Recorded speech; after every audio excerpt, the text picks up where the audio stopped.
سلامونه دوستان، امید لرم چې روغ او جوړ به یاستئ دوستانو نن زه په ډېر زیات خوندوره ویډیو کې راغلم. ویډیو ډېره زیاته خوندوره او د هر مسلمان لپاره ضروري ده تر څو دغه ویډیو وګوري او یو ډېر زیات خوندور اپلیکیشن دی. د هر مسلمان لپاره دا ضروري اپلیکیشن دی او بل خصوص د هر پښتون لپاره دا ضروري اپلیکیشن دی چې لازما به دغه اپلیکیشن په خپل موبایل کې انسټال کړئ او د بېشمېره ثوابونه به دې سره وګټئ او دغه اپلیکیشن څخه استفاده وکړئ. نو دوستان را درومو چې د کوم اپلیکیشن دی او چې دی دوستانو چې ته زموږ چینل مو نه وي سبسکرایب کړی نو په ډېر درنښت باندې هیله کوم ستاسو په سبسکرایب باندې هېڅ نه کېږي او سبسکرایب ماته ډېره زیاته وړتیا راکوي او په سبسکرایب باندې زه ډېر زیات خوشحاله کېږم. نو هیله کوم چې زموږ چینل معراج خان ټیکنیکل یوټیوب چینل چې دی همدا اوس دغه سبسکرایب اپشن چې دی په دې باندې در سره کلیک وکړئ او پخوا کوم دا د بیل یا د ګنټې نشان دی په دې باندې هم در سره لازمي کلیک وکړئ تر څو زموږ هر ویډیو تاسو ته په وخت سره در ورسیږي. دوستانو دغه اپلیکیشن چې دی د قرآن کریم ان پښتو د قرآن کریم مکمل تفسیر ترجمه MP3 هر څه په آفلاین ډول دی. ډیر زیات خوندور او یو په زړه پورې اپلیکیشن دی. د هر مسلمان لپاره دا ضروري اپلیکیشن دی چې دغه اپلیکیشن ځان لپاره انسټال کړي او د دې اپلیکیشن څخه ګټه واخلي. که دا اپلیکیشن تاسو په اسانۍ سره نشئ پیدا کولی نو زه په پلی سټور کې تاسو ته پیدا کوم او د دې لینک په اسانۍ سره تاسو داسې کولی شئ چې د دې لینک په ما په ډسکرپشن کې پرېښئ.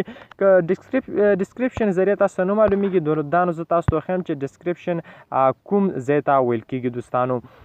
دوستانو د دې لینک په ما پرېښئ هلته تاسو کولی شئ چې له دې څخه لینک په ما پرېښئ وي لاندې به هغه ځای کې کلیک وکړئ او لینک په اسانۍ سره راواخلئ. نو ډسکرپشن سلامونه دوستان، امید لرم چې روغ یاد وي دوستانو دغه ډسکرپشن دی دغه لاندې ذریعه چې په دې پاس علامه باندې کلیک وکړئ دوستانو دغه علامه باندې نو پاس شو دا لاندې دلته ډسکرپشن دلته ما لینک پرېښوي. دوستان را درومو دغه اپلیکیشن ته. د اپلیکیشن باندې به کلیک وکړئ. د قرآن کریم په پښتو په دې کې چې د قرآن تفسیر مثلا په دې اړخ کې چې د سپارې دي 10 سپارې دي چې دي او په دې کې چې د 114 سورتونه دي په دې اړخ کې مثلا زه په دې صورت باندې کلیک کوم. ګورئ دوستانو د دې تفسیر د مکمل تفسیر دوستانو د مکمله ترجمه ده د دې نو دا د هر مسلمان لپاره ډیر زیات ضروری دی تر څو د اپلیکیشن انسټال کړي او له دې څخه چې دی ګټه واخلي.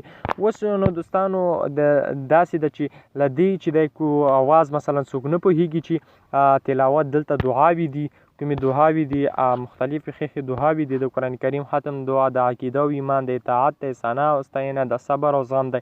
په دې کې مختلفې دعاګانې د تلاوت د غږ مثلا دا په آنلاین ډول دی دا به ته ځان لپاره ډاونلوډ کوي.